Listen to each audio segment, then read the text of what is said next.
Might also sit down for 25 seconds.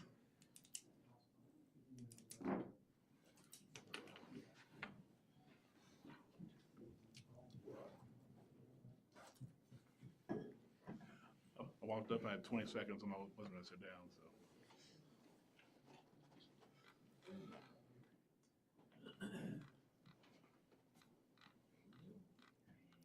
It's 7 o'clock. I'd like to call this meeting to order. Please stand for the Pledge of Allegiance. Allegiance to the flag of the United States of America, to the republic for which it stands, one nation, under God, indivisible, with liberty and justice for all.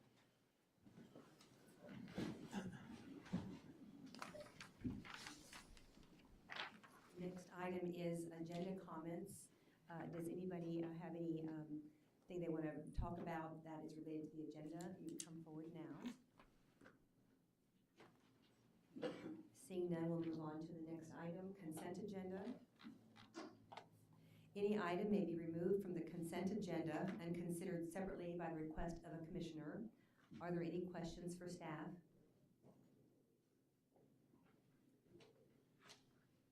Move to approve the consent agenda as presented. Second. It's been moved and approved. It's been moved and seconded to approve the consent agenda. Is there any further discussion? All in favor of the motion, respond by saying aye. Aye. Aye. All those opposed, same sign. Motion carries.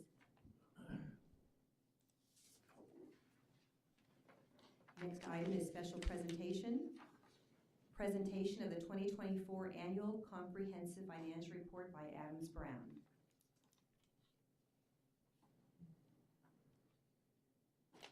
Good evening. Can you hear me all right? Yes. Perfect. I'm going to go ahead and share my screen. My name is Jamie Benishek. Danielle Hollingshed is also on the call with us tonight.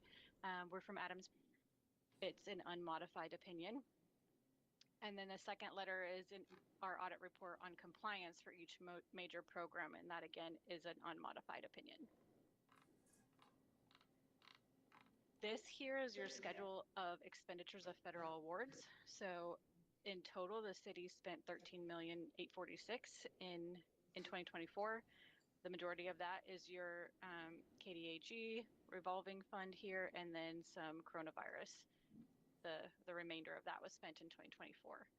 But there's a few other smaller programs here for the total of $13.8 million. Here is our schedule of findings and question costs. You'll see the unmodified opinions that we have listed there. We do have material weaknesses identified for the financial statements that I'll go over in detail in just one more page, and a significant deficiency for the federal awards. But I did want to highlight the two programs that we had to test this year were the coronavirus and then the clean water revolving fund there. And as I mentioned, $750,000 is your limit for the 2024 audit, that did increase to $1 million, and so you might see that increase to $1 million on your next audit or the one after that. So then we get into the findings, and some of these findings, if you have been with the commission, you're gonna recognize them. They've been findings for a few years now. I would say some of them are not necessarily a surprise with the turnover that the city has. It's hard to keep some of these controls in place, and so I'm going to go over them, but please yell at me if you have questions. Don't actually yell at me because I will cry, but the first one here is gap accrual adjustments. The city keeps its books on the budgetary basis, but for your audit, you have to issue a gap audit report. And so the adjustments to get from a budgetary basis to a gap basis, all of those adjustments need to be calculated and provided by the city staff and management so that we can audit that work. That keeps us independent. If the city relies on the auditor to do too much of the adjustments and the calculating, that will impair our independence, and we can't essentially audit our own work. So that's the first one. Accounts payable and encumbrances. The city has a great system in place for accounts payable as far as when the invoices come in and the procedures and controls for signing off on those. Where there's a hang up is at the end of the year, if services were provided in December, but you didn't get an invoice until January, that is technically a December expenditure and it needs to be in December. And so that is a training piece for your staff to be able to recognize that any items, any services that were provided in December have to be accounted for in December. And as far as encumbrances go, in 2024, there's a purchase order feature in Encode, the accounting system, and it was used sporadically. So I think if the city has started to use that a lot more in 2025, which they may have already implemented that, and if not, going into 2026, using that purchase order module will help identify those encumbrances. Whenever you as the commissioners approve something, as soon as you approve it, it is considered an encumbrance and should be accounted for against your budget for the year that you approve it. Cash and cash equivalents. This is the investment account. In 2024, it was not being reconciled in Encode, and so that resulted in the investment earnings not being recorded, and then the debt payments that go through those investment statements also didn't quite get in Encode correctly. They didn't show up on the expenditure reports as they needed to. So capital assets, again, this is very similar to the first item I noted. Capital assets should be identified by management and provided to us. So I recommend going through monthly, so it's not so much of an undertaking at the end of the year, and identifying those items that qualify under your fixed asset policy.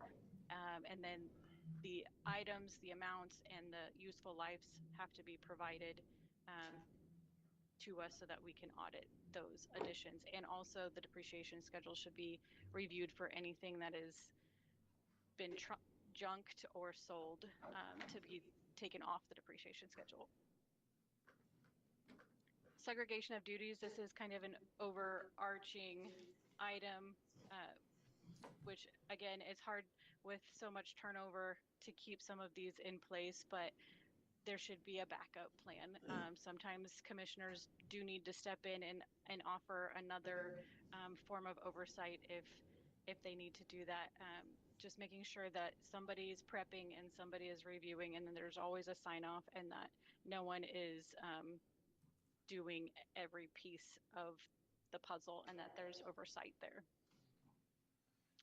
And fund balance, just making sure that the balances in your accounting system match back to the audited numbers, so that going forward, you as the commissioners and the staff and management are using accurate numbers and have good reports to make your decisions on.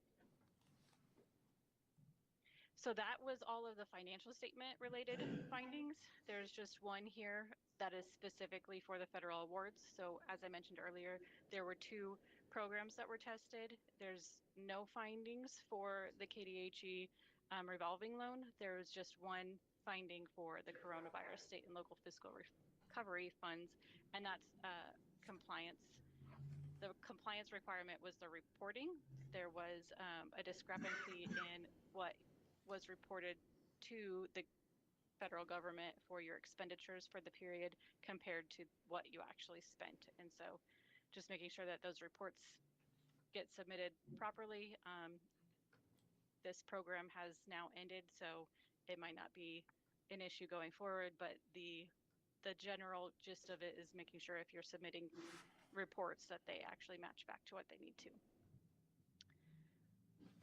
And that is the end of the material weaknesses and significant deficiencies. We also have a couple of items that we have noted here as recommendations. So they are not material weaknesses or significant deficiencies, just audit recommendations to increase your internal controls. The first one there is reviewing the city's funds to determine if they're required to be budgeted or not, and then updating that on your budget. This summer, when you do the budget, there's no reason to budget a fund that's not required to, because you're just putting an extra constraint on yourself that doesn't need to be there. So take a look at those. Review the state's dormancy periods to ensure outstanding checks are turned over to unclaimed property. And I know while we were there on field work that your staff was working on that. So they may very well have already taken care of that. Bank accounts that correlate directly to a fund need to be reconciled to that fund. So if there's a bank account set up for a specific purpose and it has its own separate fund, they need to match. So the Bluffs RHID debt was paid off in 2022, but that fund still has some cash in it. And so the remaining funds need to be dispersed. And so we recommend getting with your attorney to determine how that needs to be settled. And then the last item here is the employee leave balances should be reviewed to make sure that they're following the policy, and that if they're only allowed to carry over a certain amount of hours, that's getting adjusted in the accounting system and following the policy.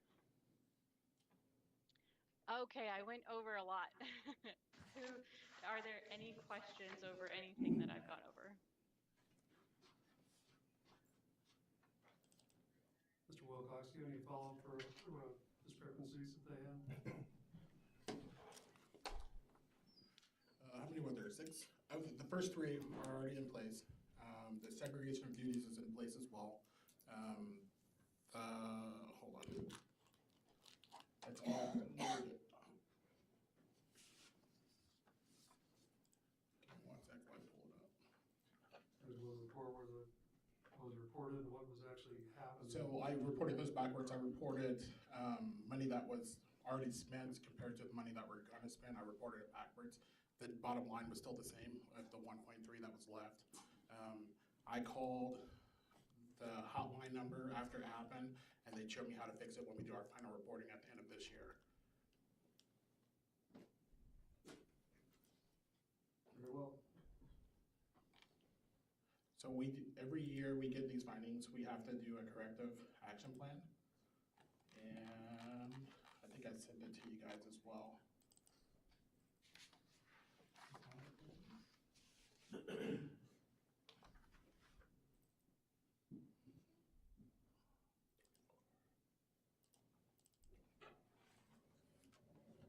Jamel, was that a question for us or was that for the commissioners? Well, I was pulling up the corrective action plan that he's asking about. So in the corrective action plan, I already created a plan for it. The top 3 were in place in 2024, but we didn't implement them until 2025. And then the bottom 3 are already implemented already. I saw your email. I just want everyone to be aware of that. Thank you. Is there anything more that we can do to help your department with any of its needs? Is everything? Careful. I think we're headed down the right path. Everybody's fairly new. We didn't know what to expect. Adams Brown was really good helping us this year, saying what to finish up last year's as well. The new auditors already been on site a couple times, and they're helping us as well. They're teaching us what to look for, what to do month in and month out, so that's helping. we got a process now that we're following. How's your staffing for your department? I could use one more, but really could use one more, yeah. I'll leave it like that. Thank you. So I feel like we can move on to new business. Consideration of the approval of the 2024 Annual Comprehensive Financial Report. So moved. I second. It's been moved and seconded. Is there any further discussion? Yes, I want to ask Mr. Zimmerman, from your review of this report, what concerns, if any, did you identify in consultation with Finance Department? Anything of concern to you? Honestly, no. I did review the report with Jamel, and there was nothing in there that stood out that demanded any kind of immediate action. There was no lost funds, no misappropriations, nothing of that nature. It was basically accountability issues. I mean, if you get an invoice at the end of in January for something that happened in December, it's hard to charge in December to get the invoice in January. But bottom line is no. The answer is no, sir. What about the leave issue of keeping track of the leave accrued by staff? I'll be honest with you, I didn't notice that one. And I have not had anything come from HR about any kind of leave issues, accountability, nothing like that at all, sir, nothing. So let me piggyback on that real fast. The leave issue that she's talking about, it's in our handbook. You can only roll over so much at the end of the year. We have people that due to their jobs, they're not able to take vacations. So they just hold on to it. So at the end of the year, you're gonna lose it. Well, it was November of this year that they were renewing the policy, and then we saw that, and auditors emailed us and said, hey, you have 20 people that didn't do the leave rollover. So we have to go in and manually bring those people back to either 480, 1040 on sick, and whatever vacation is.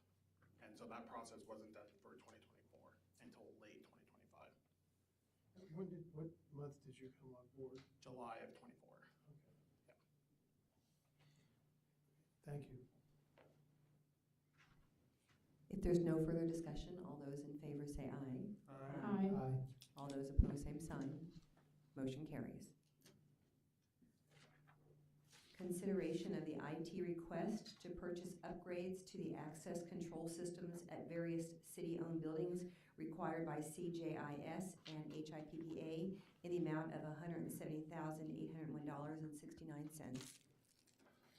So when I started here, one of the things I realized was I had to go around and get 5 different badges for all the different facilities.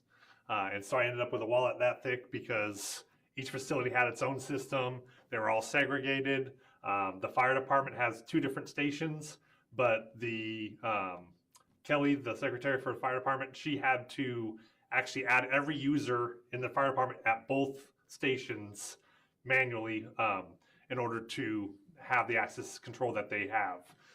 And so we started last year. We replaced the main brain here at the municipal building to a new Avigilon access control system.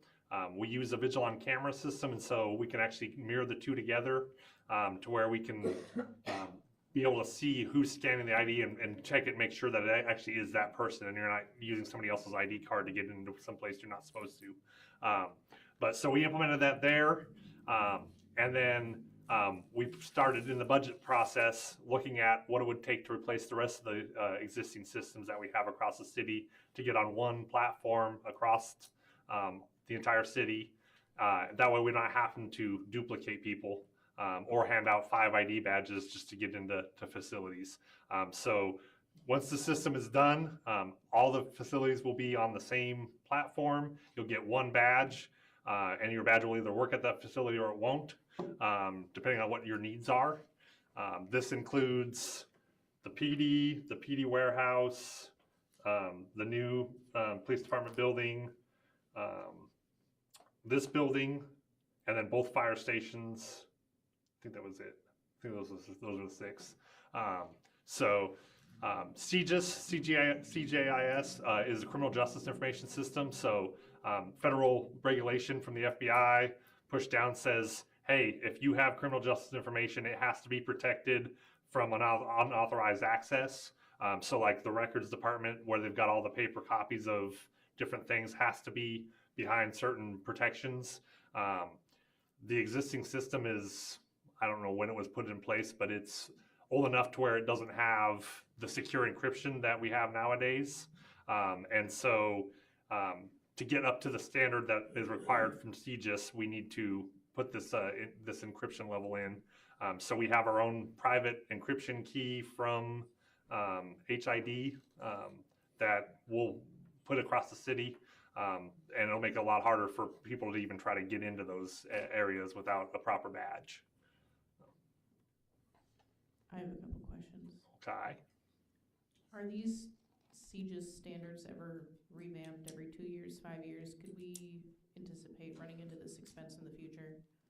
CGIS typically follows the NIST standards because the NIST, National Institute for Science and Technology, they kind of are the federal regulation arm that kind of sets those standards. And so both CGIS and HIPAA actually kind of follow that NIST standard. So if NIST decides that, hey, this encryption, I mean, there are quantum computing systems out now, so the encryption that is today might not be worth a dang here in 2, 3, 4 years as quantum computing continues to evolve and AI continues to evolve. Terrifying, okay, Yes. thank you. Do you do the monitoring? Who does the monitoring? So HR controls who has access to the badges. They print the badges. They'll look like this with the FEMA card on them, but they'll actually scan in. And so if there's an issue where we suspect something had gone on, we'll be able to go in there through the logs. But I don't think that anybody's sitting there hour after hour watching it. Yeah. Just reading through this, it said that monitoring is separate. It's a separate expense. Just didn't know if that was something we had set up, something we do ourselves, something. We have security systems at all these facilities through ADS as well. That's monitored. So if, like this building, if the alarm goes off after everybody leaves here, I get, No additional expense? or no, anything? no, that's already budgeted for and already included, yeah. Okay. Yep. Do you know how long it's gonna take to install? I don't, they were in the municipal building about 3 days for 7 doors. So it could take quite a bit. I think PD alone has 12, 13 doors just at the main PD building. So, I mean, it's probably going to be a couple months to get all the facilities up and running. Some of the doors, they actually have to drill through the door to be able to run the wire through them and get to the handle because it's actually the handle that's charged to actually release that magnetic lock. So there's a little bit of process that have to go through to actually get The reason I'm asking is because the warranty, it says the warranty starts when it ships. Okay. So when it ships, how long until it's installed could we? They're pretty quick. I would say within a month or 2 after it's shipped that they would have it all installed. Okay, Minus the DTF building because it's still doing construction. okay. That is for the equipment, but the warranty, the year warranty from ADS says it starts when it's purchased. Okay. And what is the purchase date? Is that the date the contract signed? Is that the Yeah, date when they order it? Is that the date when they receive them? Is that the date when they complete it for that year warranty to start? The purchase date would be whenever they actually go out and purchase it for us, I believe. I'd have to double check with ADS on that. But typically, if you guys approve it, we'd sign off and then send it back to them, and then they would start the ordering process. That would be our purchasing date of when we'd start that 1 year warranty. Okay. Just wanted to know how long that would take and if Yeah. we even have a warranty by that time. Oh, no, yeah, it would be done, yeah, within a month or 2 at the most. But why is the quote for the municipal court so high compared to the other? I'd have to look at, It's 28,000, I mean, this is an access. well, so there's that back door, there's one here on this door, there's one on the other side of that door, there's 2 going out to the Sally Port, there's one going into the office. So there are multiple access controls in this building outside of just a standard. Aren't they mostly exit doors? No, I mean, these are the jail cell areas where they keep the prisoners before court. And there's one on both sides of the hallway, plus there's two going out to the Sally Port, so if they're transporting someone in. So there's quite a few actually in this building. It doesn't look like there would be, because there's only really two entrance and exits, but Mr. Stites, how many times do we have prisoners brought over here in municipal court cases? Not as often as we used to, I know you usually do the Zoom, the camera. but sometimes on taking pleas, Judge McCone does insist on them coming over in person for that. But like, just this last month of January, how many prisoners were brought to the court? I don't know, because I'm not, You're not doing it. I'm not in court with Mr. Hinkin taking over those responsibilities. I saw some. Here? One of the things that we do think about is because of the nature of the records that we have here. Yeah, over there, I got that. This whole area from there back to there is all CJIS, because of the access into it, as well as security issues with that for personnel. What about security issues for the computer, all the different computer hardware? Yeah. I don't, it's not even in here either. in this specific building? Or just in any of the CJIS buildings? Throughout the city, like where you're, the stuff you work on and Yeah. where it's located. This is not included here, right? No, this is just strictly for access control for the buildings, to get into the buildings where the locations are. The computers and stuff, we have a variety of different softwares on them to track different things of where they're at, what's being done on them, who's doing it, or who's signed in at least. So there's a lot of different aspects for that side on the security that we have enabled as well. It does seem a little silly that the warranty starts as soon as it's purchased, not when it's installed. Yeah. That bothers me. Me too, not even, I mean, at least received. Maybe 30 days or 60 days. And we can go back with them and say, hey, can you change this? I think they need to cover that until, Yeah. I mean, personally. Yeah, same, and then, Okay.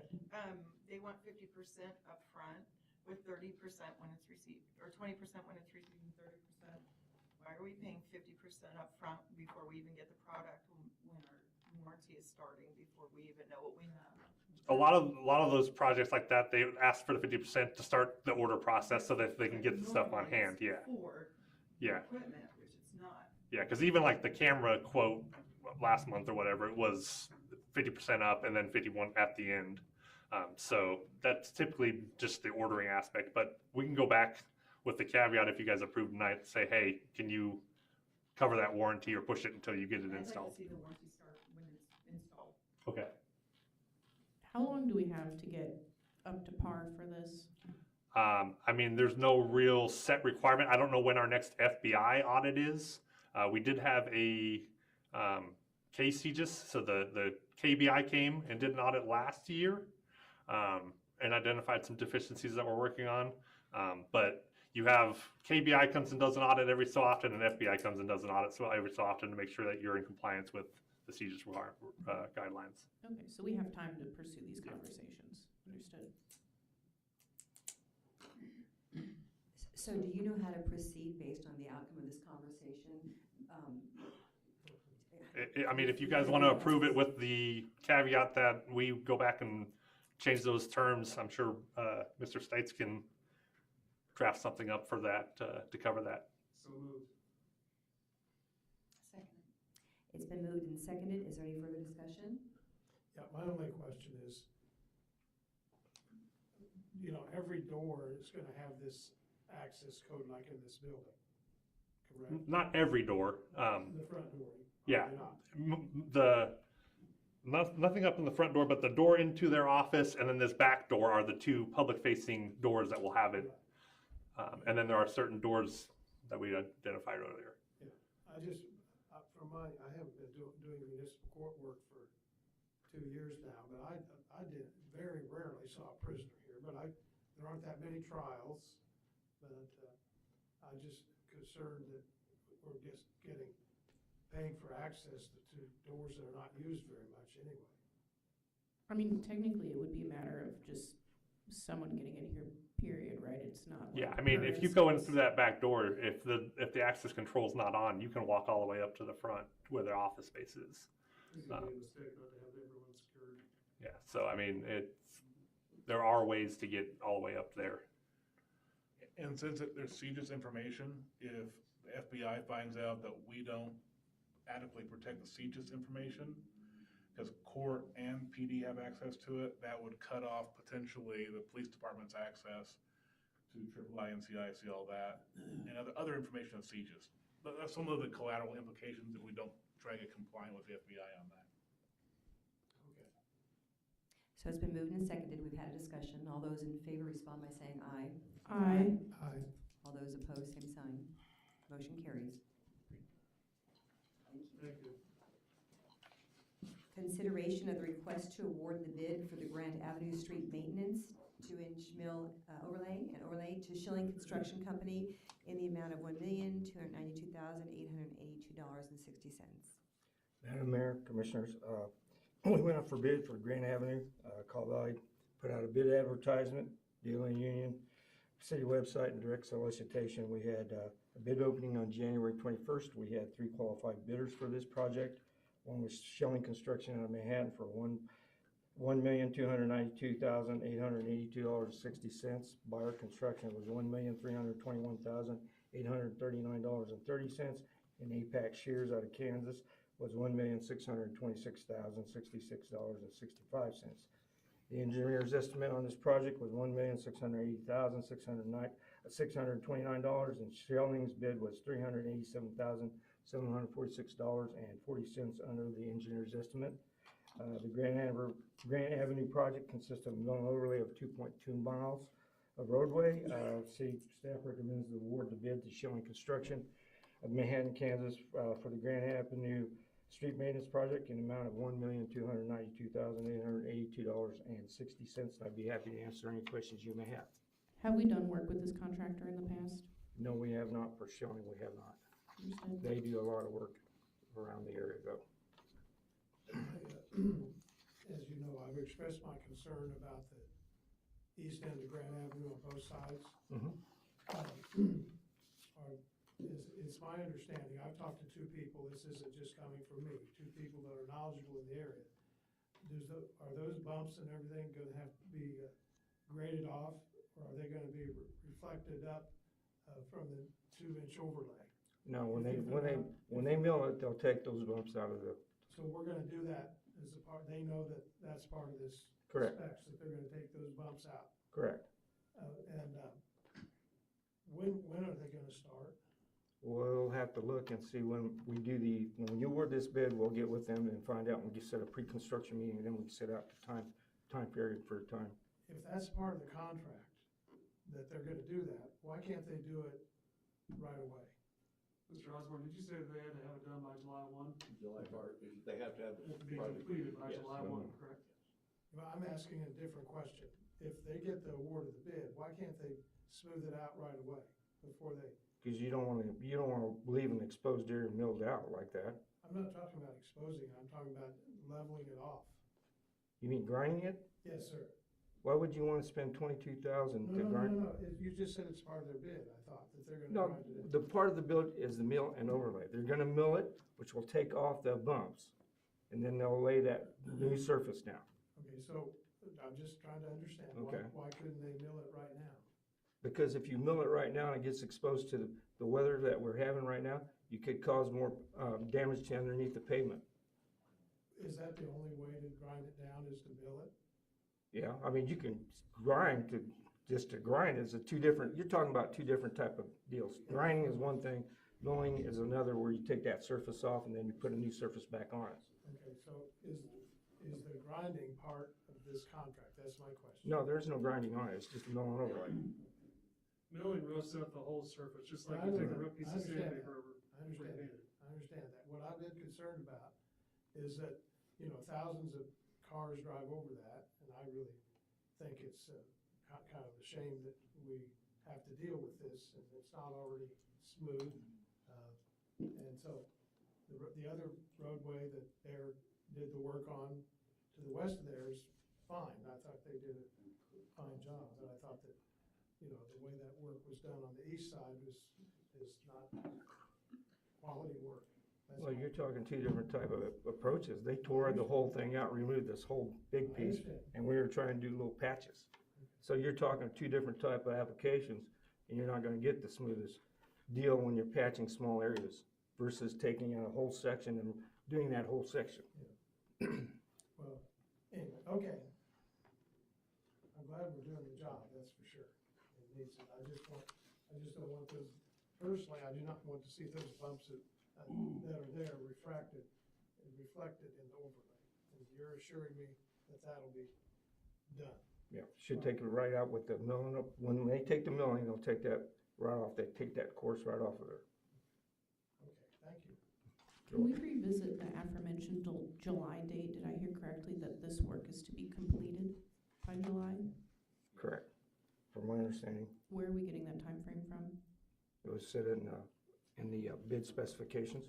Understood. Is there a consequence if we surpass that time frame? Yeah, there'll be liquidated damages. Understood. Thank you. You're welcome. What is the will of the commission? I move to award the bid as presented to Shelley Construction for the $1.292.60 million. I second. It's been moved and seconded. Is there any further discussion? All in favor respond by saying aye. Aye. All those opposed, same sign. Motion carries. Consideration of change order number 2 for the, consideration of the request to award the bid for the 12th Street and Community Center parking lot improvements to Bear Construction Company Incorporated in the amount of $791,807.15. Madam Mayor, Commissioners, again, this was one of the projects that was put on the list to be taken care of. Again, Call Valley put out a bid for through the Daily Union website and direct solicitation. Bid opening was held on January 21st, and we only had one qualified bidder for this project, which was Byers Construction, for $791,807.15. The engineer's estimate on this project was $853,960. Byers' estimate is $62,152.85 under the engineer's estimate. This 12th Street Community Center project consists of milling James Smothers, mill and overlay on James Smothers from 11th to Clay. Also doing the parking lot on 12th Street as well as the parking lot on the sides, and also doing storm drainage on the west end of the parking lot where it ponds quite a bit, so we had to get rid of that water. So this is what this project will consist of. Staff recommends the award of bid to Bauer Construction for Manhattan for the 12th Street Community Center parking lot and street improvements for $791,807.15, and I'd be happy to answer any questions you may have. Mr. Rivera, why were they the only qualified bidder? Could you explain that for the Excuse me? public? What's that? Why were they the only qualified bidder? Because they're the only bidders that we had on this project. Do you know why the other two? That we do not know. Might be some of the drainage issues that, they have to do storm drainage and those type of things, and they probably didn't want to compete with that. This going all the way over to 11th? Yes, we are going from 11th Street on Smothers all the way to Clay Street. Okay. And then we're doing the side parking lots as well. And then in addition to that, we're doing the whole parking lot. And then we're putting a brand new storm drain system on the west end where it ponds right there toward the backside of the 12th Street Community Center and taking that out to Haven Street. Mr. Darrow, can we pull this up on maps by chance to give a better visual of the area that we're referencing? Thank you. It's my understanding that we're not doing the part of the parking lot from 12th to 13th for Rayther. That's not included, correct? No, Rayther is not included on that.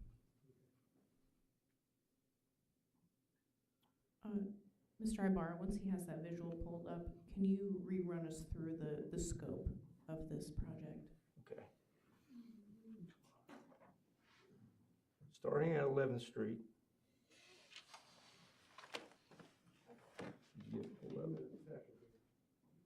Gotta get rid of all the pop-ups.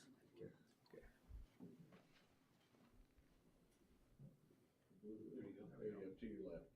Right there. Right there, sir. All right, so we're gonna go from there, James Smothers, all the way to Clay Street.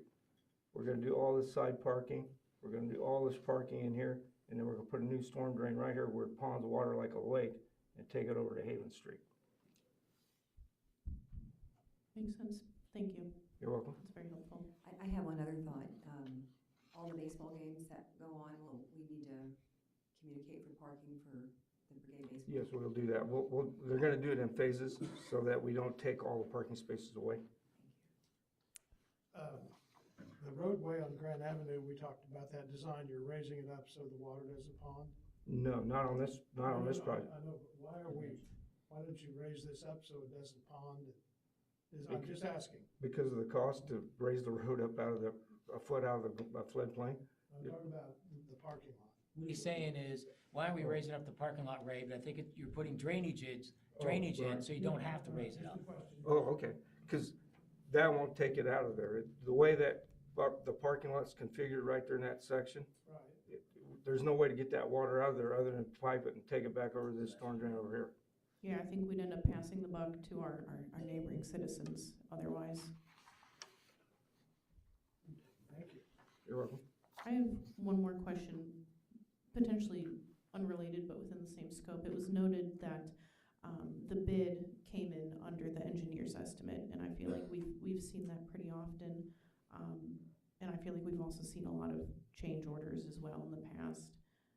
Is it pretty common that something will initially come under bid versus estimate, and then we end up making up that difference through change orders? Sometimes it does. It just depends on what's underneath there when we do our work, because we don't know what's underneath the ground. Typically on a road project, you don't see that quite as often as you do our water projects, because we don't understand what's underneath that ground till we open it up, and then we find out, then we see things. So with a request like this, do we typically have like a 10% contingency plan for that effect?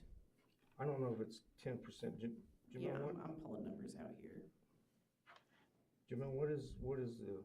10%. Is it 10? Okay. Oh, hit it. Love that. Cool. Thank you. What's the percentage of this project that has to do with the drainage? Do you know the breakdown? Not right off the top of my head, I don't, without seeing the bid sheet. That's been there, what, 15, 20 years? How long has that parking lot been there? Since probably about the 80s or sometime, I don't know exactly when, in the 80s, that's when it was built. Why, that's it's a newer building, and not like the municipal building. Why wasn't the drainage addressed back then? I couldn't tell you, without whoever designed it, we don't know. I'm looking at the original estimate and, oh, I just lost it. Sorry, I'm not good at operating sideways here, folks. You know when they're gonna do the project, when they're gonna start it and start to finish? Not right offhand without sitting down, and then we can set the time schedule, that when they time the notice to proceed, and then we can make some adjustments. We can talk to them and say, hey, we need this done maybe a little bit quicker, so. During the school year, or during the summertime. Correct. So we'll try to set it up so we cause. More use in the summer, maybe, I don't know, but. Well, we can look at it, Sure. Commissioner Landis, and figure out what works best timeframe was. This is not directly on point, but the other big project is gonna be Westwood Boulevard. Is that gonna be? Yeah, we're right now they're working on it. There's been quite a few issues with storm drainage and trying to figure out how we're gonna get that water out of there, because it doesn't do us any good to mill and overlay it and you got water sitting on it, because the next 5 years it'll be shot and we're back at it again. So is that gonna be put out for bid soon? Yes, hopefully we can get it out in the next couple of weeks or so. So it'll be done this year? Yep, Okay. we'll bid it sometime this year. Okay. Thank you. You're welcome. Is there a motion? Move to approve the project for the roads along 12th Street Community Center as presented. Second. It's been moved and seconded. Is there any further discussion?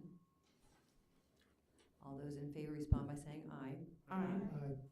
All those opposed, same sign. Motion carries.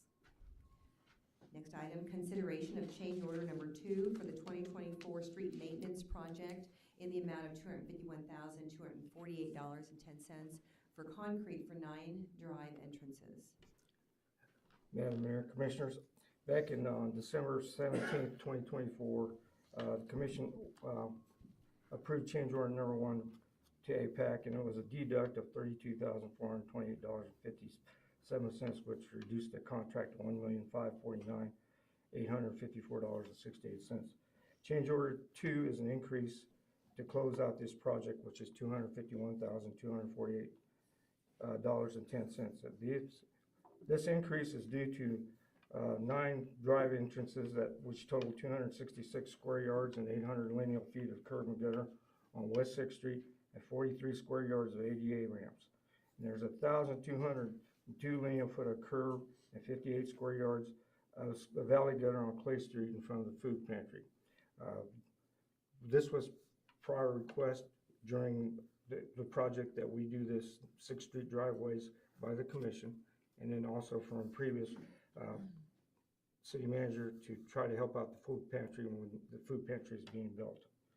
So the increase of this would raise the contract amount to $1,801,102.78. I'd be happy to answer any questions that you may have. The city staff recommends the change order number 2. Is this completed?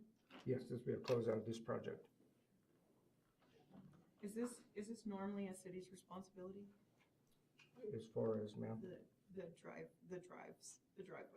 Um, that we did for the commercial properties? This was one of the requests that was presented by the commission to ask us what we do. Is it normal? No, it's usually not normal, I mean, typically. We do, ADA access for sidewalks and Correct. things like that, when we have to do road stuff, we did all those on Washington Street Mhm. as part of contracts as well. Correct. So it's something we don't do. I think it's just kind of, it was an afterthought initially when we were just trying to get the street done. Then we looked at all the approaches and they're all terrible. I know, but there's a lot more of them. Understood. And that's like, the alleys all have aprons too, which are not much, these are businesses on Main Thoroughfare, and it would have been very difficult to get everybody on board to do all that work, Correct, I think. correct. We got problems with that already in other locations, so I think what was done is really, pretty good. I have a question, though. This is a different company that did Sixth Street. Correct. This is Apex Shears out of Kansas, out of Salina. Why were they not interested in these other projects here? Well, they did bid Grand Avenue, but they were at 1.6 million. Okay. They didn't bid the other two. They didn't bid that, they didn't bid that other one. Okay. Is there a motion?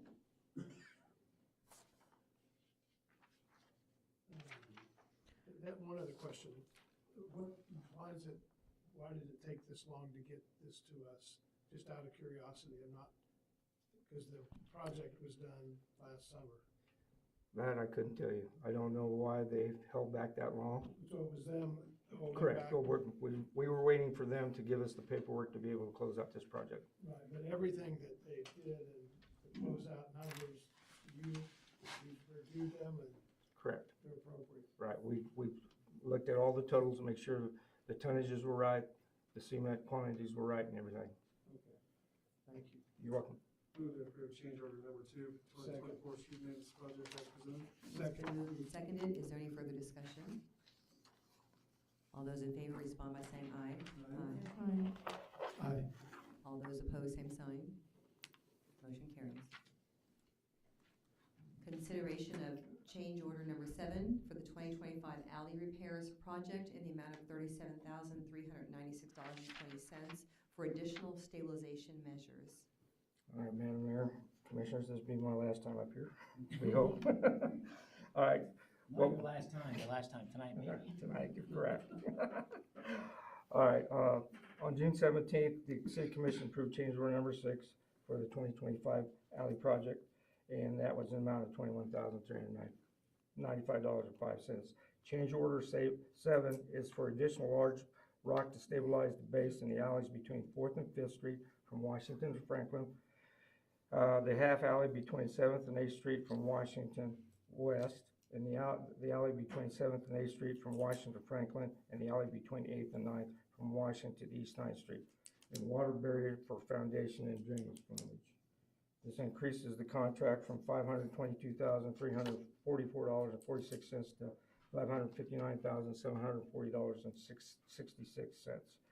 City staff recommends change order number 7 to Stahlbaumer contract in the amount of $37,396.20. In addition to this, they had some issues with the concrete. Stahlbaumer has agreed to give us an extra 2-year warranty, additional 2-year warranty on the work, starting, I believe, just off the top of my head, I think starting from October of this year. So it's an additional 2-year warranty on this project. What was the problem with the concrete? Some of them didn't quite meet the PSI breakage on the concrete. It was just a little bit low, so I believe we requested 4,000 PSI and it was just under 4,000 PSI. So we wanted to make sure that we don't run into a problem, give us an additional 2-year guarantee Additional to what? for the concrete work that is It was deficient. a 1-year warranty, it's an additional 2 years. it's- Additional 2 years plus the warranty we have right now. What is the length of the current warranty prior to the addition? Current warranties are additionally just 1 year, what our So warranties it's are. 3 total, understood. Right, so we're adding that to it.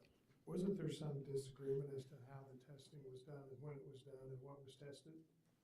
No, I think they were using a volumetric truck instead of using one from the concrete plant, and sometimes those numbers didn't match up when they were doing the batching, so I think that's where some of the issues did lie. So they did away, once they found out, they did, I believe, away with the volumetric truck and went with a concrete plant. Okay, thank you. You're welcome. So I tried to picture this in my head of where this is with this, Mr. Darrow, limestone. can we pull up the map again? Thank you. What building is this? Whose building is this? This is the alley between, by Paradox, going, Gladys Plumbing, yeah, down 7 that's one of the alleys. behind Paradox.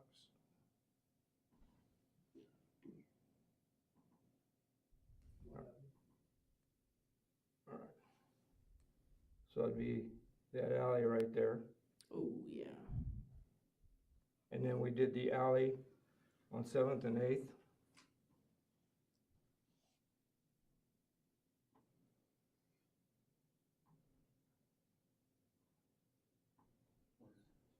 Should be the city parking lot one, right there. All right, we did this full alley, plus we did this half alley right here. And then we did the alley at, between 8th and 9th. We did this alley from here to here. And I think the other side, and as well, the east side, you did. Not on this one right here, we just did this right here. No, I meant the one between. Right, on the 7th and 8th, we did that half of that alley. It looks so nice. Thank you. So this limestone building, I don't know where this is. Where is this building? This one right here? Okay. Is that the old Coca-Cola building or whatever it was?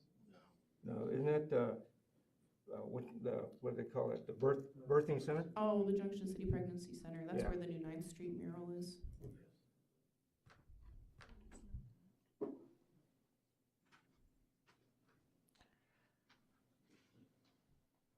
Mr. Darrow, can we drag and drop the little yellow guy on the street so we can look at the building?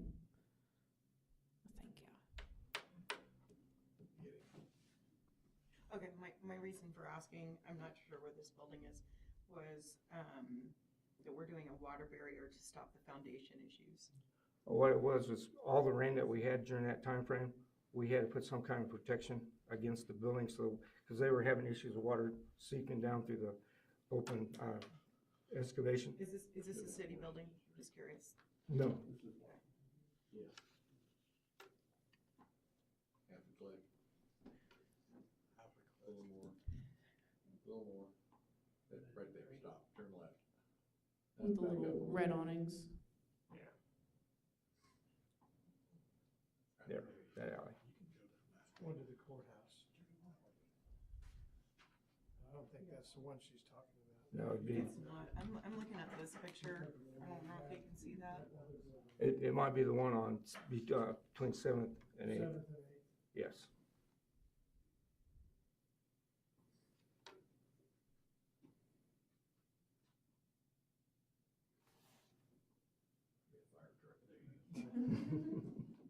This one, is that the one? Yeah, That's the one that goes back to the city parking lot, across from the courthouse, all the way down by the motor vehicle building at the bottom. right. Where you get your driver's license, that's all, the whole block. So is our drainage causing some sort of problem to their foundation, or are we just fixing their foundation? No, all they did was put up the rear to try to stop the rain from coming back in there. Because when they excavated it, you had open ground, and then you had water seeping down through there with all the rain that was coming through. So this was a temporary issue? Correct. Yeah, it was open, and what they did is they put asphalt on either side. They didn't run the concrete up to the building.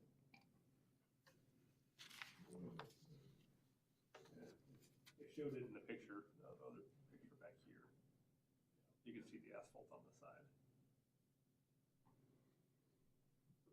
Up there. Yeah.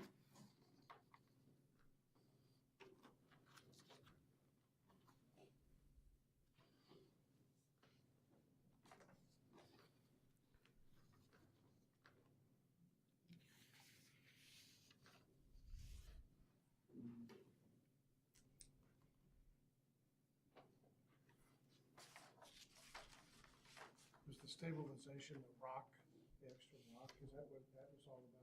Correct. And all that rock and everything in there. And that was to the base underneath the concrete. Correct. It's on the subgrade, to stabilize the subgrade.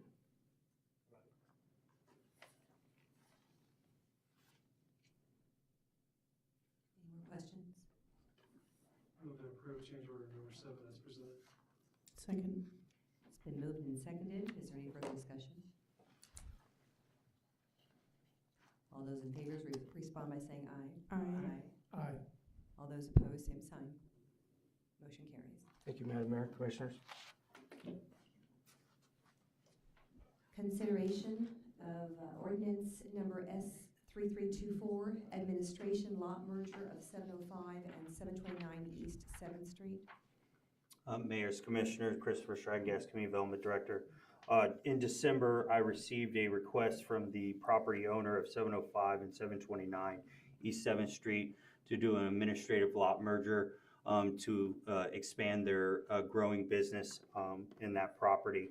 On further review and talking with engineers and things of that nature, we did see that it was easily accessible to do. That was brought forth to the the Planning Commission on January 7th. During that time, the Planning Commission overheard all of the details. The owner of the property was at the meeting. At that time, the Planning Commission voted unanimously to recommend to the City Commission to go ahead and approve the administrative lot merger for 705 and 729 East 7th Street so that the owner can go ahead and expand their business on that property. So at this time, city staff recommends taking the recommendation from the Junction City Planning Commission and approving the administrative lot merger, and I'm here to take any questions. Couple questions. Yes. I drove by this and I agree, it seems pretty straight cut.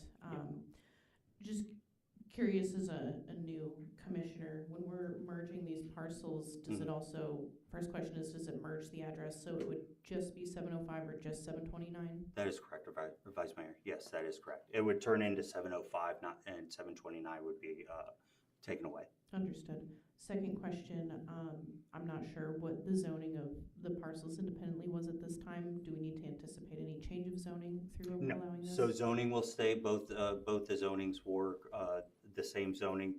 What will come later on down the road is that they would need to replat that property, and that will be done by the landowner when they're ready to go ahead and do that.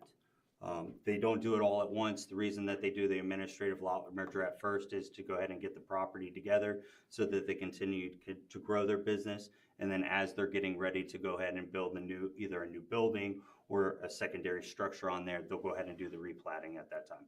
Understood. You answered my other question. Thank you. What are they replatting for? They would need to replat so that the setbacks, easements, and things of that nature for any buildings or new construction that they would build on there would meet the setback requirements set by the city. So what do they need to replat?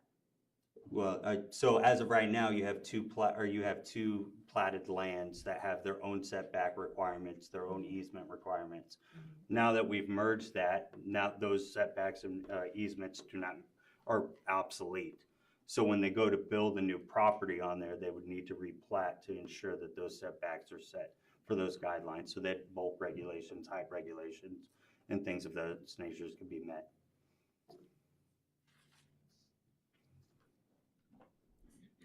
If there's no further questions, what is the will of the commission? I make a motion to approve as presented. Second. It has been moved and seconded. Is there any further discussion? All those in favor respond. Oh, excuse me. I even wrote roll call vote in my notes. Commissioner Newsick, Yes. Vice Mayor Yaskowitz, Yes. Commissioner Panera, Yes. Mayor, Mayor Butler, Yes. Commissioner Landis. Yes. Motion carries. Consideration of ordinance number S3325, final plat for 00000 Karen Lane, lots 10 through 16. Mayor's Commissioner, again in December, the Young Hen Agency had reached out to me to replat a already platted lot of land of 7 lots into 5 lots so that they can develop bigger acreage and bigger quality homes in the Junction City area.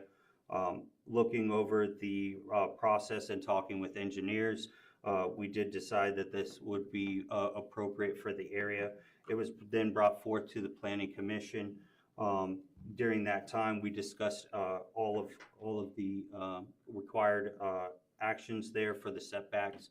They did present replatting designs, which you will find in your packet.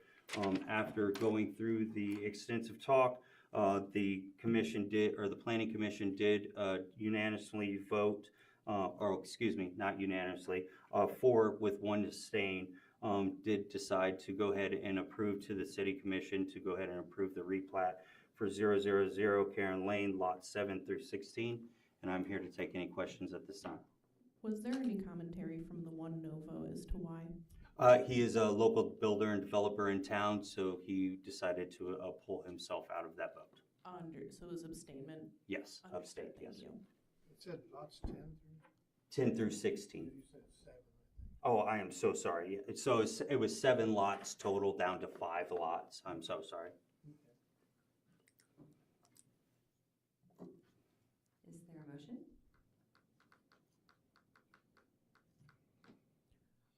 I move to approve as presented. Second. It's been moved and seconded. Is there any further discussion? Roll call vote.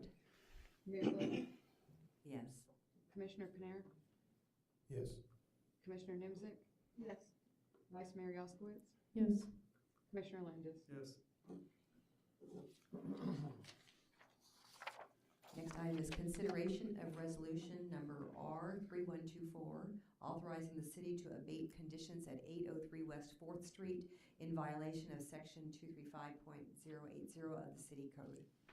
Mayor's Commissioner, my code enforcement officers did an investigation out at 804 West 4th Street on December 5th of 2025. At that time, they did notice an accumulation of trash, debris, and general neglect of maintenance of the property. Despite notification of the property owner, there was no effort to address or correct the violations. A certified letter and a regular letter was sent out to the homeowner in December 5th of 2025 when the violation was noticed. The confirmation of the postal of the letter being posted to the homeowner came back as a return on December 31st of 2025. With the lack of response, we did go ahead and post a letter to the property on that same date.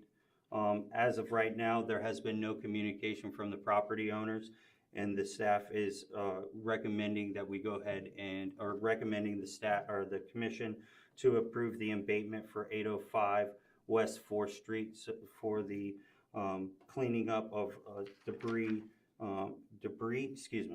rubbish, and any other ill will items that would affect public health, safety, and welfare. And I'm here to take any questions at this time. 803, I'm so sorry. Correct. I have a couple questions. Yes. So I did drive by this property, but there was still snow on the ground. Do we have any photos of the debris or trash? You should have that in your packet. I didn't, unless I didn't There. look at the right. I drove by it today too. It looks like the backyard is cleaned up somewhat, but it's hard to tell because there's no alley. I saw the photo of the posted notice, but I didn't see any other Page photos. 326, 327, 328.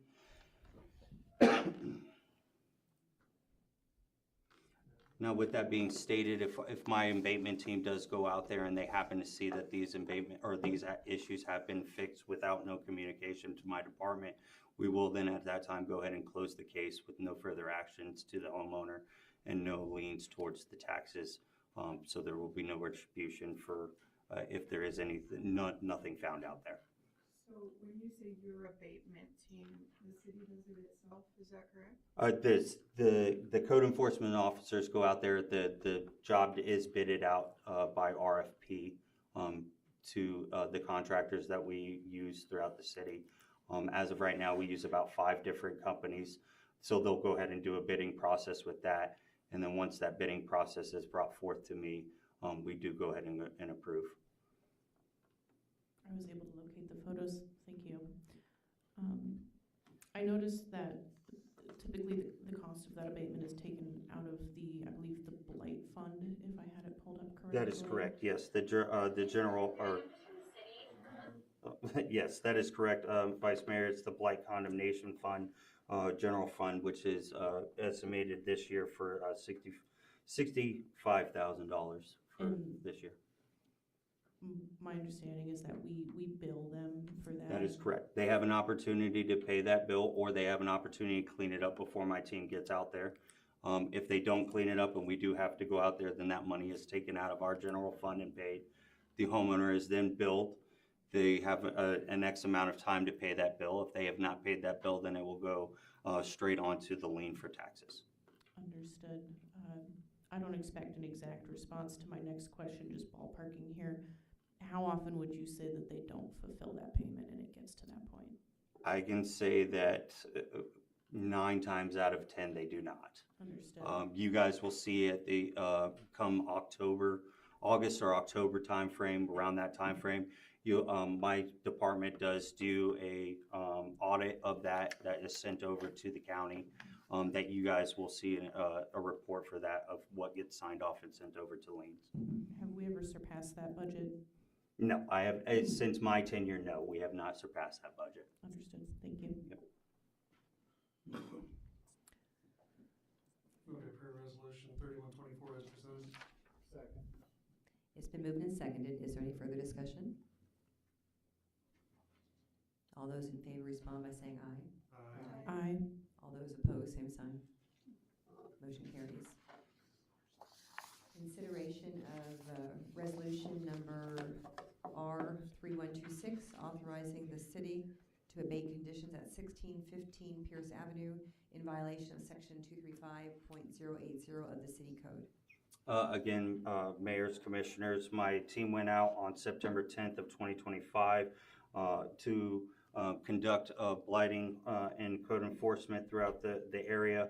During that time at 1610 Pierce Ave, they noticed that there was an accumulation of trash, debris, and general neglect, while also having a motor vehicle parked in the back of their yard, their fenced-in yard.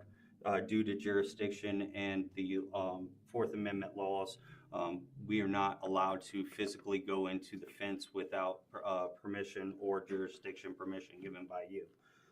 So during that time, we did send out a certified letter and a regular letter out in the mail, same day of September 10th of 2025, with the postal records confirming a return of the certified letter as of September 18th of 2025.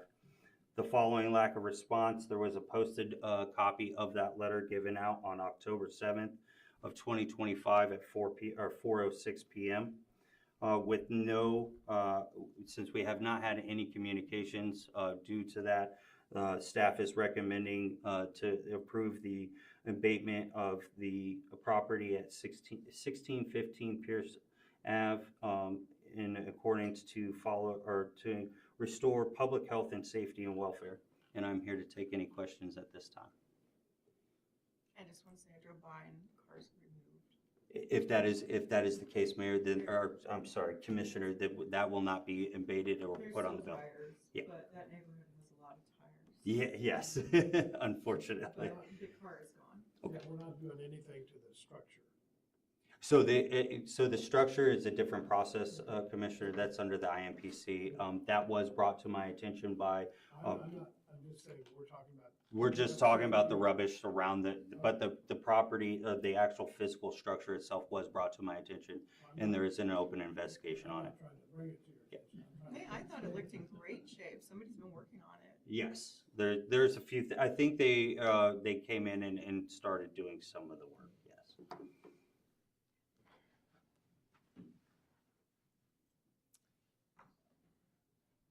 Is there any, Does this need to be reassessed before you put it out to bid, if we go through with it? So when we do our bidding process, we do go out and assess the properties with the actual companies, so they actually get eyes on, so that they can give us a legitimate estimate. So if those items are gone, we normally, companies will go ahead and just bid what we're needing to pick up. So if there's just tires out there, then again, that's something that is assessed once we have taken the teams out there to look at it. Very well. is there a motion?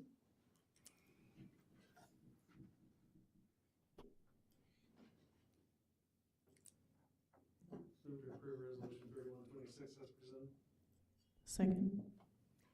It's been moved and seconded. Is there any further discussion? All those in favor respond by saying aye. Aye. Aye. All those opposed, same sign. Motion carried.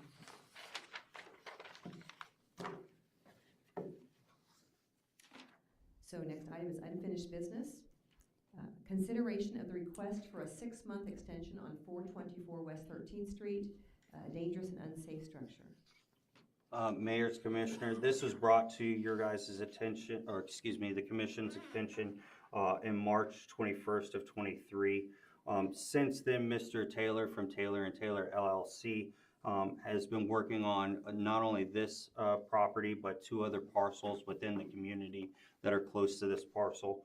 On January of 25, there was a 1-year extension given to Mr. Taylor so that he can not only improve this property, but the property the 2 other properties near this area. With that, there has been a roofing permit that was pulled in March 25th of 24. The roof was completed in April 29th of 24. Another permit was issued in March 13th of 25 for the restoration of the basement, insulation of the walls, replacement of the windows, plumbing, and front porch. As of November 25th, the permit was extended to include an additional structure for the addition of a bathroom, a bedroom, and a laundry room. The footing, underground plumbing, slab inspections have all been completed and approved. And at this time, City Commission is requesting to have a 6-month extension approved due to the ongoing and consistent project from Taylor & Taylor LLC. And I'm here to take any questions at this time. Just happy to see them making progress. Looks like they've really taken charge. Mr. Taylor has done an amazing job. If you drive by also, was it 430 and 432?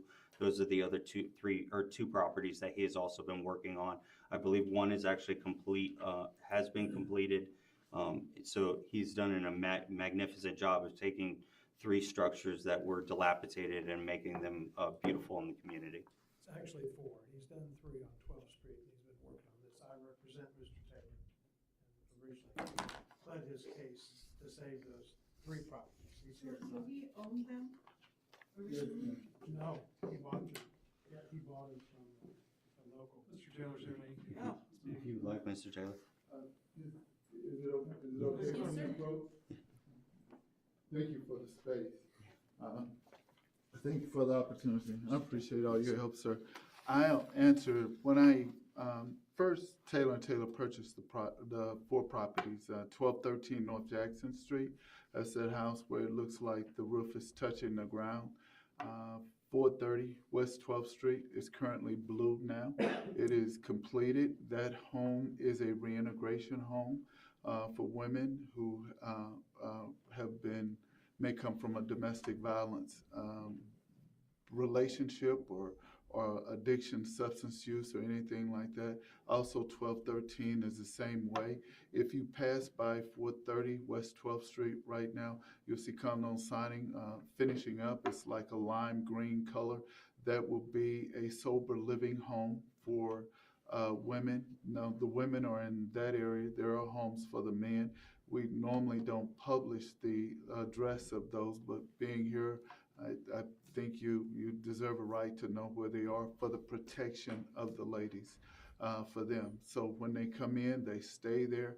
They stay there for free. That allows them to, they move into the reintegration home, and working to get funding for them where they'll start there and move into the long-term sober living homes, where we will work with them and peer mentors to help them to find a safe, sober place to stay, and then to assist them in regaining custody or access to their children based on the courts and how they will allow that to happen.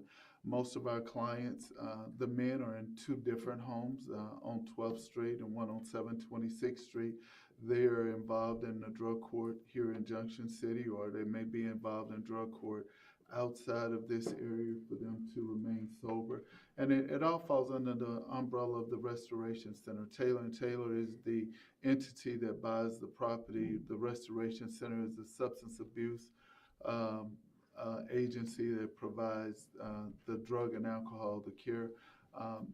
Sir, you've walked through the homes. Mr. Landis has been there, seen them. Also, Mr. Pannier has seen them. I would also like to invite the entire commissioners to come walk through, see it, see exactly what is going on, and to see what we're doing in the Junction City community. Yes, sir. I would like to start by saying thank you. Yes, It is ma'am. amazing that you are bringing those opportunities to our city and additionally making our city a much more beautiful place in the process. I think that in and of itself is wonderful, and I commend you for that effort and that investment in our city. I would absolutely love to learn more about this operation and tour this facility. If I may give you one of my cards. May I would be in approach? touch. Yes, sir. Yes, sir. And Reverend Taylor is from Manhattan. He has a church over there. exactly, And he, the Restoration Center on 7th Street, correct. is his operation. And he's also doing other housing redevelopment. Exactly. And that, Affordable housing, renovating existing housing. Wow. and you're gonna see a house that's gonna come up it's on 11th Street, 319 11th Street. It's a White House is there if you see it. The backyard has been cleaned out. The fence has been removed. It is just a process. It's expensive. This has gone long. We started with 4 homes, and I had to demonstrate the ability to remodel the 4 homes at once. So Home Depot and I became very intimate. So it was quite expensive. Most of our ladies and the men, when they come in, they go to 235 West 7th Street, right across from the library. We bring them there because that prevents anyone from following them, trailing them. We have peer mentors that will work with them, take them out to find a job, drive them to and from work. We become a big brother, big sister, or just a support system to a person that has nobody. We go to court with them. Our clients take UAs. They're unscheduled, unannounced, they're random UAs. And, but thank you. I know I'm taking far more time than I've been allocated. Listening to every word, I'm really interested in what you're saying.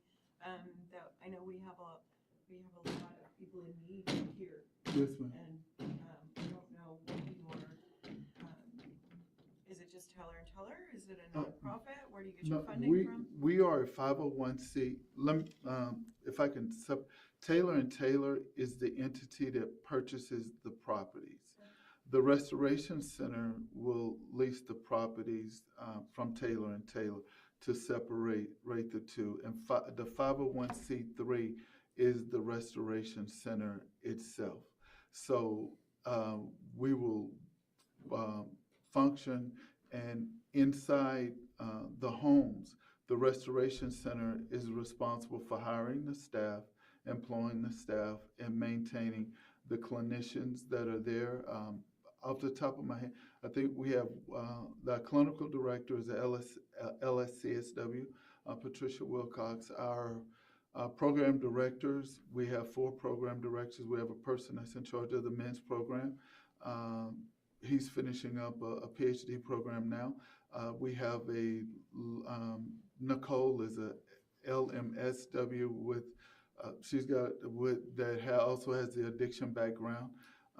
We have Thelma, who is also a LMSW and has an addiction background. And then we also have an office which is in Wichita that we have a licensed clinical addiction counselor that's there. We go inside, the Restoration Center goes inside Gary County Jail, and we do evaluations. We're beginning, starting this week, we will start providing medical assisted treatment of Suboxone for those men and women that are really struggling to stay sober. So they will start this week. Well, when I'm saying this week, I'm talking Monday, with Dr. Laking at Community of Care out of Wichita.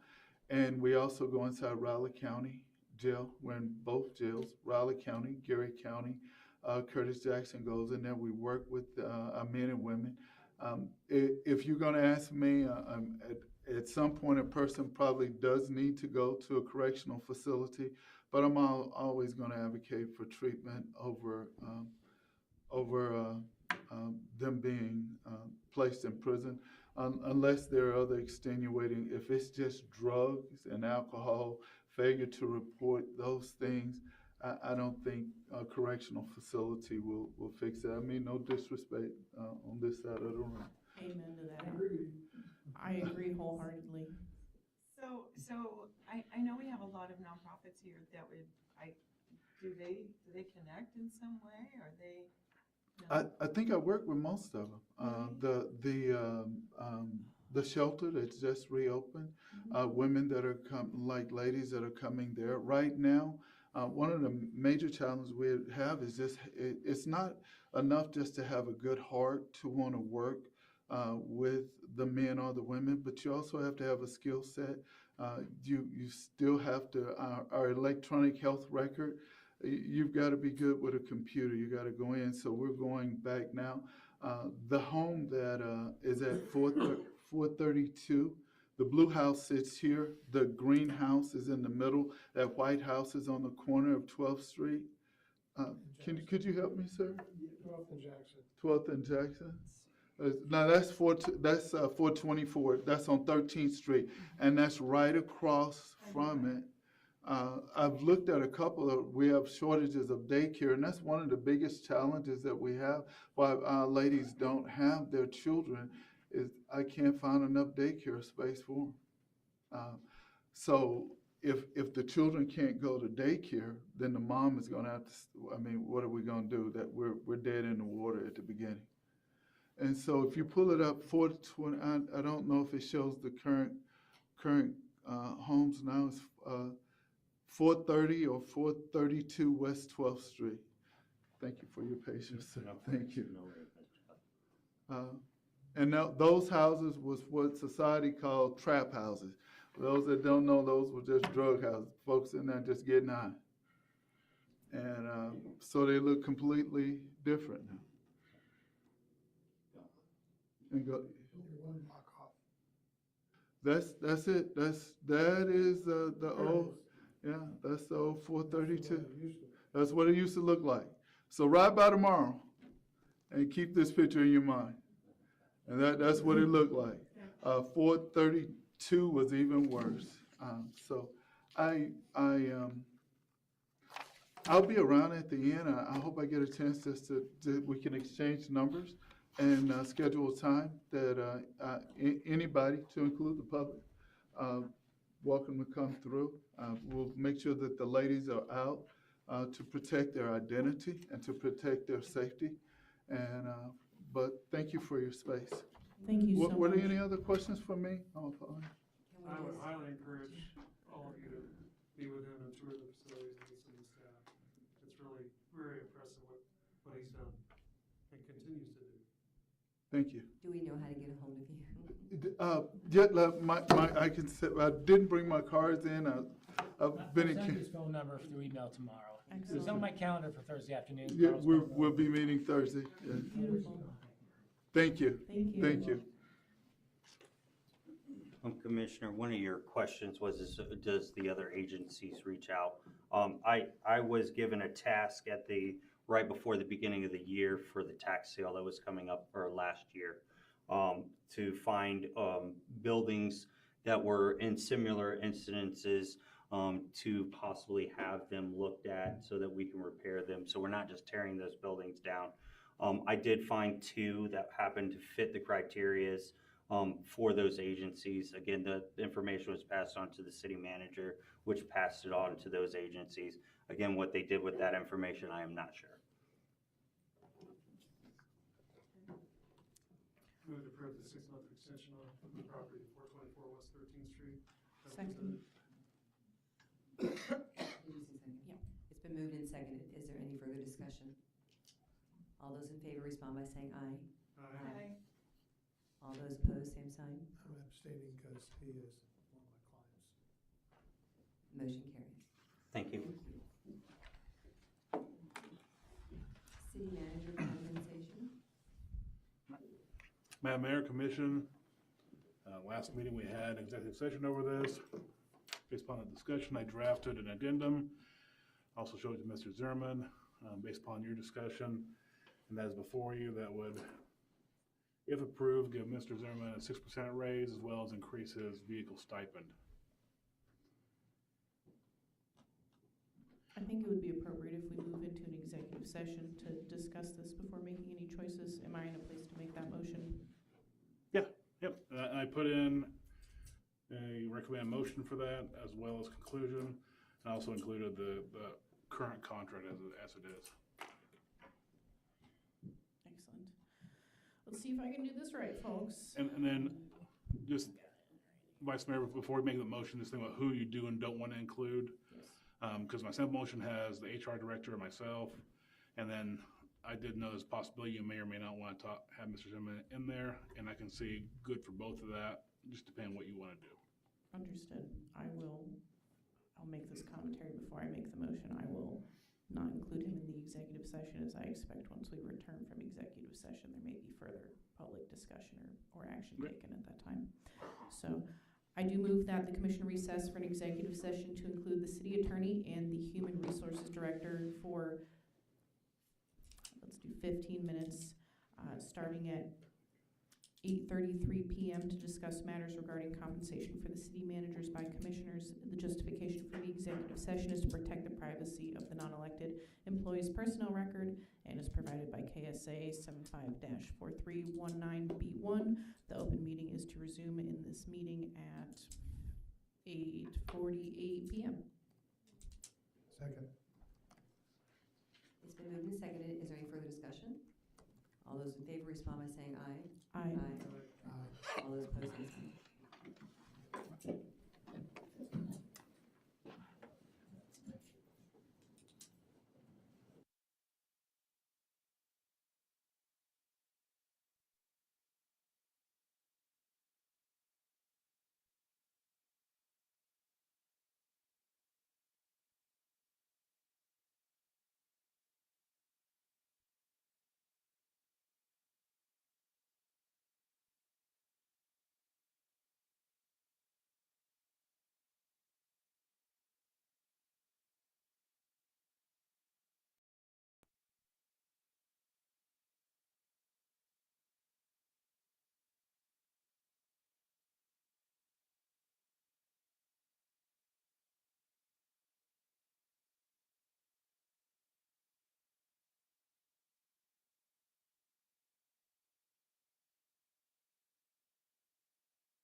Move that the commission resume its meeting from executive session where no decisions were made and no action was taken.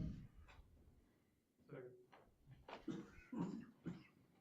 It's been moved and seconded. Is there any further discussion? All those in favor respond by saying aye. Aye. All those opposed, same sign. It carries. Now that we have returned from executive session, I'd like to make an additional motion. I move to adopt and approve the addendum to the employment agreement with city manager Mr. Zimmerman. Second. It's been moved and seconded. Is there any further discussion? Yes, first of all, I want to tell Mr. Zimmerman how much I appreciate his responsiveness to me over the course of this year he's been here. I do have some concerns. We had a contract that was signed by the previous commission at a set rate for 2 years. It's possibly negotiable to do something. The previous commission didn't take any action before they ended their service. So I'm not supportive of this when we went forward last time, even on the staff at 6%. I wanted to set a specific amount, not a percentage. And so I think I was the only one that voted against that, but I'm going to stick to that approach. There are a couple other things. I thought that when we did the de-annexation, the staff could, even after the city commission made its position clear that they wanted to de-annex Mr. Dunbar, the staff even at the last came in and opposed it and actually changed the vote of one commissioner. I thought that was not appropriate after the city commission declared their position, which was 5-0 to start with, and it ended up being 3-1. Commissioner Landis was gone. So for that reason, I do not want Mr. Zimmerman to take this wrong. I do very much appreciate it. I just feel like I'm kind of on the spot, but I'm going to stick with my guns. So that's my comment. That's all. Is there a motion? Or that was discussion. All that's right, thank you. All those in favor respond by saying aye. Aye. All those opposed, same sign. No. Motion carries. And Ms. Mayor and Commission, I'll give Ms. Kingsbury, we'll put out a little reminder for later this year to get ready for the 12-month evaluations. That way we try to keep ahead of the schedule. And just remember, this may come up again in about 12 months or before. So just think about that. Thank you. Right. That's all. It's my understanding that there is no public comments at this time. So therefore, we'll move on to commissioner comments and committee reports. Commissioner Panera. I still would like to see a retreat scheduled, and Jamal said he wasn't going to be here in February, is that right? Jamal, yes. If not, Well, what we can do you want? I think I'm gone. you said you weren't going to be here, so. Is there a weekend that works for you that I can move my schedule around for you? I don't want to have it moved around for me. I want it to be coordinated with you and the other commissioners, and I would ask the city manager to do that. Okay. When you're available, I don't want to change your schedule, whatever it is. That's all. Commissioner Namzek. I just want to say I'm looking forward to this. I don't know when we're going to have it. I do need notice so that I can plan for that, but I'm looking forward to it. I think it's a great idea. And whenever we can put this together, let me know so I can schedule. Commissioner Landis. First of all, kudos to all the staff for the snow removal. That was a very coordinated effort and did a really great job. Mr. Zimmerman just got here last year and we had the worst snowstorm we've had in many years, and he was thrown into the fire, pardon the pun. The snow. That first weekend he was here pretty much, and so I thought that the effort was terrific, and although we didn't get as much snow, but it was still enough. So well done to everyone on that. I don't know that I think we really need a retreat as far as that goes. I spent 1.5 to 2.5 hours with all 3 new commissioners since they've been here, even before they were on the commission, talking to them about how the city commission works and things like that, how a lot of things are done. You learn a lot on the fly for each meeting, and that's where you start building your knowledge base. You're not going to get everything in one day from a retreat. you're gonna get things as you go. And by paying attention to what's on the agenda, asking questions of Mr. Zimmerman or staff, you'll continue to build your knowledge base. If there are specific things you wanna talk about, you know, topics or whatever, this is the time during commissioner comments to bring something up. Hey, I think we need to do something with building XYZ. Or what does everyone think about this topic? And I think that's kind of how you do it. And that way it's more in front of the public as opposed to retreat. No one's really gonna go to that more than likely.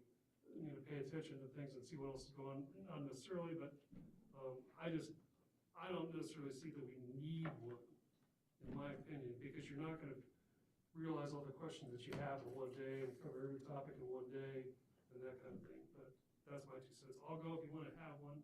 I just don't think it's necessarily. Well, what about like the acquisition policies when we bought the building of the drug task force? I addressed that. One of the candidates said that we didn't follow policy. You've been on the commission a long time. I'm a lawyer. I don't think we followed policy on that. And I think we need to be educated on our acquisition policies. I think we need to know more about the finances that are available. I think, you know, you've been here a long time, but you didn't stop us from voting on the City policy, or city leadership for the police department reviewed or looked at over 20 sites. That wasn't the point. The policy doesn't say that's how you do it. And I haven't been corrected since the city manager asked me about it 4 or 6 weeks ago. No one has said, no, you're wrong, Mr. Panera. I think I'm correct. I stand to be corrected. So the point is, just because you've been here a long time doesn't mean you know everything. There's a lot to know. Never said I did. Well, you didn't. I feel like there's a lot I need to know. I'm in. That's all I have. Vice Mayor Yaskowitz. Howdy, folks. A couple things. First, I would like to echo appreciation for the snow management and communication that we saw through last weekend's snowstorm. It was nice to open social media and see an influx of positive commentary. I did have a couple citizens reach out with concerns, and as I communicated them, they were immediately attended to, which I'm also very appreciative for. We did an excellent job this year. I'm very thankful for your services, so thank you again. Additionally, I did want to notate, because I believe we have a joint meeting coming up, I'd like to make sure the public is aware, City County Board of Education, I believe it's February 23rd, correct me if I'm wrong, at the CL Hoover Opera House. So if that is to your interest, that is when the next one is coming up. And then it is February, which is Black History Month. I did want to notate that because we do have deep-seated Black history here in Junction City. One of the first things that I would like to call to is that we do have the Black History Trail of Geary County. In fact, they have a website if you'd like to learn more about it. It's called blackhistorytrailofgearycounty.org. In fact, we have the VFW here in Junction City, which was established specifically because Black soldiers and veterans were not allowed to attend the VFW. That was in Grandview Plaza, which no longer exists. And of course, we had our Buffalo Soldiers, which you can see the monument over on West 18th Street. Am I naming that street correctly? Excellent. So I just want to call out that we have a lot of history here in Junction City, and if the public feels so inclined, I really encourage them to look into it. In fact, the president of that history trail is previous city commissioner Jim Sands. And so lots of living history here. And that's all I've got. Thank you. Coming back to the retreat, I don't know what happens next with that. Is there a recommendation on how to handle that? Who's taking care of it? Me, I'm just waiting for her to wait for my comments. Oh, thank you so much. Thank you. Okay, thank you. All right. I'm going to share quite a bit. It's been a very Commissioner Netzik, yeah? What's it? I already did. Okay, sure you did. Okay. Thank you, okay. I'm going to share quite a bit. It's been a very full 2 weeks, and so I'll talk fast because that's really easy for me. So I attended the MAC breakfast on January 22nd with guest speaker Colonel Nunziano providing Fort Raleigh updates. I met at the police department on January 22nd with Parks and Rec, Public Works, and so on to discuss the annual citywide cleanup, which is set for April 18th at 8 o'clock. and then it kind of butts up against the week-long event. I attended the 20 Under 40 on January 22nd, and congratulations again to Jordan McCann, our Main Street Executive Director. But also I met Garrett Susser. He's a teacher for USD 379 who lives in Junction City, and so he was also one of the 20 Under 40. Regional Growth Summit, I had a chance to attend that on January 23rd. I'm very thankful to the Public Works and for the snow removal and Parks and Rec and all that they've been doing. I want to give a shout out to my husband and son-in-law who got the snowplow and kind of went downtown and cleaned off some of those sidewalks as well. RERC is happening. We had our first virtual steering committee meeting January 27th, and it's going on from there. Kiwanis, you're not kidding. That was the most heartwarming, most improved student. I attended the most improved student. I cannot explain the emotions I went through that night, and I'm very grateful. Thank you. That was unbelievable. I attended the local government day, January 28th in Topeka, and I had a chance to meet the state director for Kansas Rural Department from the USDA, United States Department of Agriculture. She'll be in town mid-February. We arranged that for a tour of our community, and she's connecting with Senator Moran and Congressman Schmidt, and what they have shared with me is that Junction City is on their radar, high up on their radar to facilitate with economic development in our community. I had a chance to serve on the selection committee last week for the Junction City Geary County Comprehensive Plan, January 29th, and the target date to be completed is January 2027. I had a chance to serve on the selection committee for the Military Installation Resiliency event program, January 30th, and that will be completed in 8 months. Had a chance to high-five with the Junction City Police Department and Sheridan Elementary, and that was fun. I had a chance to visit Mission of Mercy Dental Ministry in Manhattan Armory, and of course I'm always thinking, what can we bring to Junction City? That cannot come to Junction City. They need a huge place. They need a cement floor. They bring in forklifts. It was unbelievable, and I'm so glad I had a chance to go visit there. The JCE 101 class was launched January 31st. We had 7 participants. I met with Congressman Schmidt and the gubernatorial candidate Jeff Poyer down there in Wichita this weekend. I also met Bob Aldrich. He's with the Wichita Metropolitan Planning Commission and so on. I've been working closely with Rob Wilson on a bunch of stuff, connecting RERC, hopefully, maybe, with the MAC Breakfast, the Community Engagement Workshop. We have legislative spouses coming to our community in March, and we'll give them a tour of Fort Riley and the high school in Junction City. The next KEEP tour is scheduled for August 12th. And then I've been working with Freedom Sings to launch, well, I'm not supposed to. Anyway, Freedom Sings will be coming to our community. Lots and lots going on. Oktoberfest meeting got started. I went today to the Kansas Economic Development Alliance Legislative Day in Topeka, and just everywhere I go, I just look for connections and had some fun connections up there. And I'll end with that. And I'm sorry, I promise not to be so long all the time, but it has been a fun 2 weeks. And so, Mr. Zimmerman, please. All right. Thank you, Mayor, Commissioners. I only had one thing to discuss tonight, and that was the retreat you brought up already. I already queried the commissioners. I got about 5 pages of ideas of everything you guys want to cover at that meeting, so I'll get on your calendar for about 3 solid weeks of meetings to get this thing going. But I'll pick some weekends out, send them out to you, kind of give you an idea of what topics we can discuss based on the ideas I received, and then we'll go from there. But my guess it'll probably be sometime in March. I don't think it'll be in February. That's my preferred time frame. I'm pretty booked for February. That sounds good. Thank you. Mr. Steins? And with those, if you do a public meeting, under the new law, you're going to have to stream that as well. So however you do that, you're going to have to do that. If you stream one meeting, you have to stream them all unless there's a technical issue. I don't quite have a city thing, but I have a community thing this weekend and next, Friday and Saturday evenings and Sunday afternoon matinees. Junction City Little Theater is putting on a Private Lives. It's supposed to be a good comedy / drama. We have city employees, not myself, that are up on stage in that, as well as a part of it. It's part of the longest running community theater in Kansas, so I always encourage people to go to it. Because we've got great quality, and we put on really good shows that are almost professional level.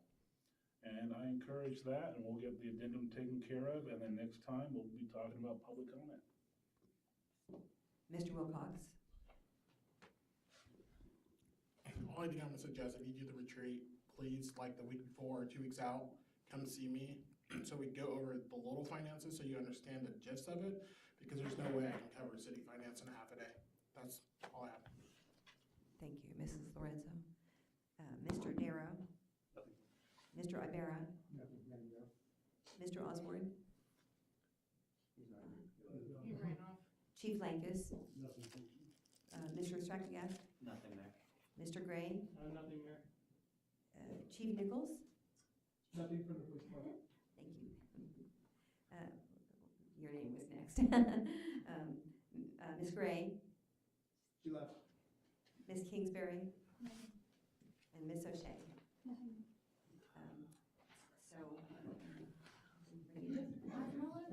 I make a motion that we adjourn. Motion has been made to adjourn. We adjourn. All those in favor say aye. Aye. All those opposed, same sign. Thank you.